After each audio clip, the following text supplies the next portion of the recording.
शाम का सूरज डूबने को था। जंगल में भेड़ों का झुंड घास चर रहा था। वहाँ एक छोटी भेड़ जिसका नाम सोमो था, उसने एक बड़े पेड़ के पास नई मुलायम घास देखी। उसने खुद से कहा, बस 5 मिनट और, ये घास खाए बिना जाना ठीक नहीं होगा। 5 मिनट आधे घंटे में बदल गया। गडरिया जा चुका था। अब अंधेरा भी घिर गया था। बस चांद की रोशनी पत्तों से छनकर जमीन पर आ रही थी।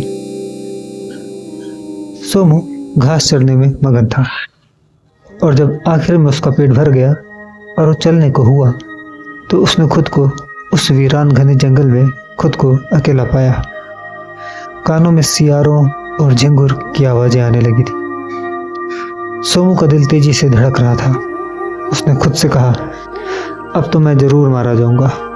कोई भेड़िया या बाघ या कोई भी दूसरा खतरनाक जानवर आज मुझे मार कर खा सकता है। मुझे यहाँ बचाने वाला कोई नहीं है। अब डर की वजह से जंगल का अंधेरा और भी घना लग रहा था। उसका गला सूख रहा था और प्यास लगने लगी थी। सोमू पास में ही बह रही नदी के पास गया ताकि पानी पी सके। पानी पीकर जब वो बाहर आया तो उसने एक बड़े पंजों के निशान देखे जो कि किसी बहुत बड़े जानवर के लग रहे थे।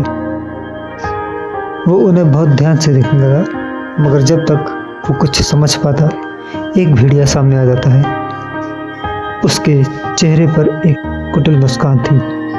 भेड़िया भी वहां शायद पानी पीने ही आया था। भेड़िया ने सोमू को देखा और बोला, अरे वाह, आज तो मेरा दिन बन गया। पानी और खाना दोनों एक साथ।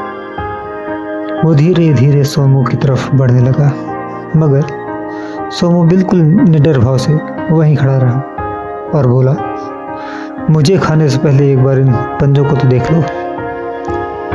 भेड़िए ने पंजों पर निगाह दौड़ाई।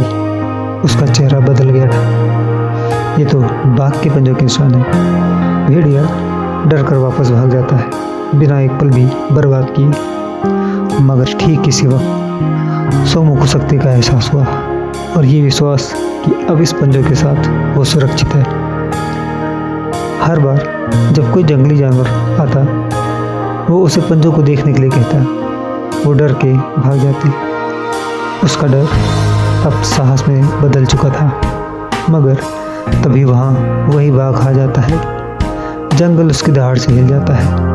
सोमू अपने डर को निकलकर बाघ से उन्हीं पंजों को देखने के लिए कहता है और कहता है, शाम से मेरा एक बार भी वाक़ा नहीं हुआ है इन पंजों की वजह से। बाघ ध्यान से उन पंजों को देखता है और हंसते हुए कहता है, ये पंजों के निशान मेरे हैं। वो सोमू की तरफ देखता है और कहता है, अगर मेरे पैरों के निशान पर विश्वास करके तुम अभी तक सुरक्षित हो, तो जब तक मैं इस जंगल में हूँ, किसी की हिम्मत नहीं है कि वो तुम्हें नुकसान पहुंचा सके। सोमू को अब किसी का डर नहीं था, क्योंकि अब उसे पता था कि अब वो अकेला नहीं है। जीवन में हम सब लगभग ऐसे ही हैं, जो कि विभिन्न प्रकार के खतरों से डरते हैं। लेकिन जब हमें किसी चीज़ का सहारा मिल जाता है जो कि हमारे डर से बड़ा हो, हमारा डर अपनी ताकत खो देता है।